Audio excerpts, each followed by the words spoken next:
Welcome to Triple Feature, and now a ranking of the film series Phantasm.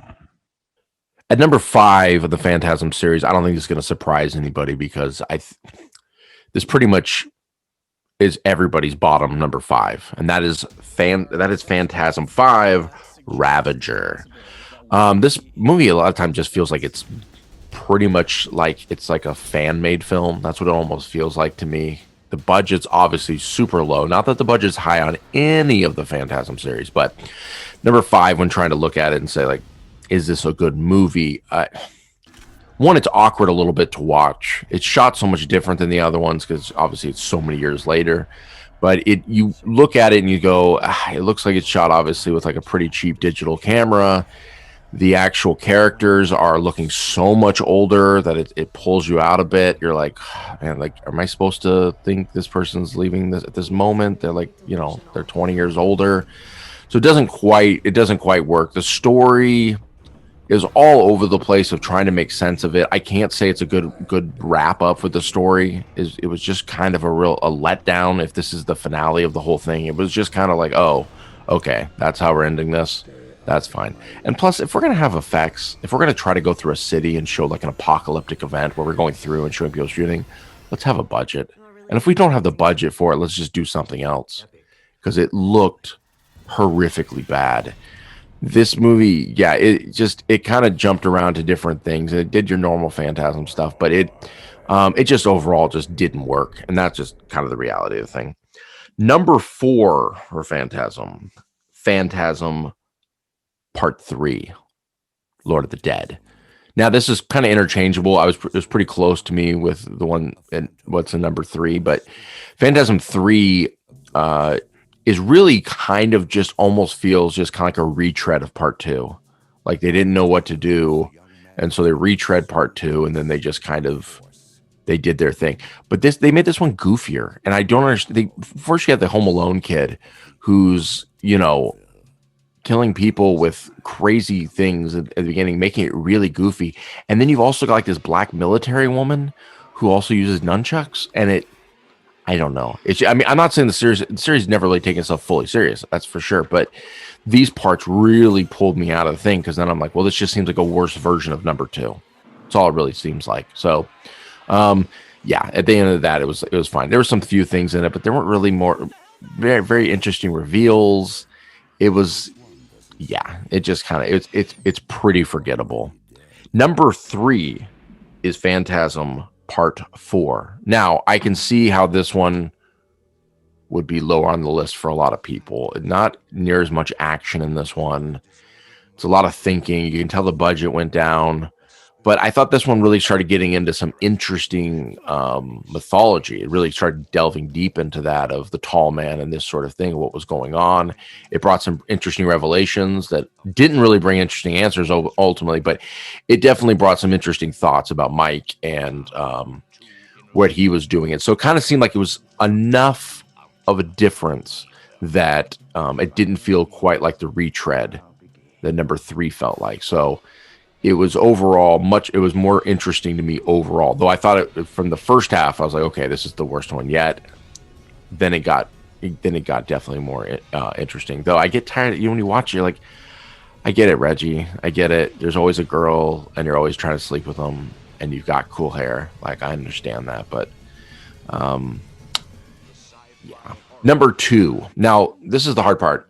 I with what could be number 1 and number 2 here in this list, a bit interchangeable, but I had to really think about which one that left a better impression on me, which one at the end I felt was funner. And so number 2 is Phantasm Part 2. So this is a change from the first one. This becomes like a road trip film. This becomes about this one gets a little bit more action than the first one. You got like, kind of you got kind of that Evil Dead 2 thing going on with the shotguns and everything like that, of pulling that kind of stuff up. But you also have a different Mike in this one. Now, I think this is kind of a weird opinion for most people, but I prefer this Mike over the other one. Now, the original Mike is fine. He's a young kid. That's cool. But when they bring him back, the original Mike, and they bring him back for 3 and 4, he's not as good an actor. He's just not. I mean, it's cool that he's the same person, but he's not a good adult actor. So the person that they actually had for number 2 was actually a better actor. And this one is quite fun. It opens the world up a lot. It brings up a lot of questions. It brings up questions I don't know if will ever be answered about the world and about what's going on exactly, in the sense of like people noticing these towns disappearing and this dude just crawling through. And I have a lot of questions about how all that works. But I had to kind of go along with the series and just have fun with it. But this one is easily the second best. And it was close to being number 1, but it's not number 1. And number 1 is the original Phantasm. Now, when I saw this movie years ago, this was not this was last place for me of the first 4. I don't know why, but I remember being kind of bored the first time. And then rewatching these movies, this one was so much more fun to me than I remember. I just love the initial ideas that it brings in. The whole vibe of the movie overall. And I would have been ultimately happy with this movie just existing in a vacuum by itself without the sequels. In some ways, I almost think that would be better. In some ways, I almost feel like the sequels end up hurting the first movie, because the first one is so mysterious and it doesn't bring in too many things. It just brings in just enough and answers just enough that you're satisfied with it, and makes it weird enough, and then leaves this kind of like, oh crap conclusion and everything like that. But it's just a cool late 70s horror sci-fi. That's just all it is. And it's a very fun movie. And I think that's what became my favorite overall when I thought about it. I was like, which one would I return to most to watch? And it would be this one. This is the one I would return to. I think it's intentionally funny at times, and I do think it works. I have some questions about the tall man turning into women and seducing other dudes. I'm not quite sure how that works with all the mythology that comes later. But now I just want to mention before I end this, one of my big problems with this series, because I think anybody's watching this, if you've actually watched this series, that I feel like you'd have to think about. Maybe they just want to move on because it's fun, you don't care about. But nobody in this series seems to care when anyone dies. They just don't. We bring in Phantasm 2, they build this whole thing up with Mike having these dreams and this connection, like this psychic connection with this girl who he finally connects with. She's barely in the movie, but he finally connects with her. And at the beginning of 3, she's immediately dead. Mike doesn't care. He never mentions her again. There's never a mention of her again. He just moves on.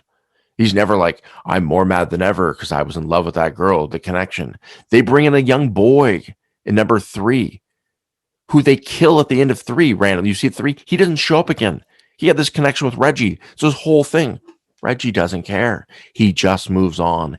And the biggest thing about all of it is in number 2 at the beginning, the tall man kills Reggie's family, his daughter and his wife. Reggie, for the most part, does not care. You barely get a mention. And within like a few minutes into the movie, he's already trying to sleep with another woman. He only mentions this in number 5, that they killed his family. He doesn't really seem to care the whole movie. He's just moving on. He's just trying to get Mike. But where are the mentions? You have all this stuff you can use to build this sort of stuff. And in that way, it's just bad filmmaking and bad writing. And maybe the director and writer, I know this had been thought of like, let's just move on and have fun. But if you're going to kill off people that people care about, that the characters supposedly care about, you need to use that as fuel for the character, for their emotions, and to build them up. It doesn't make any sense. But so overall, with the Phantasm series, it is a mixed bag, and it probably starts the strongest, especially in the first 2, and then drops off a bit. But it is worth watching overall because there's a lot of fun moments and it's a lot of craziness. Just expect at the end in the 5th one that, it's not going to exactly come to the conclusion you want. It's going to end it's going to definitely end on a low note. That is for sure. So, triple feature out.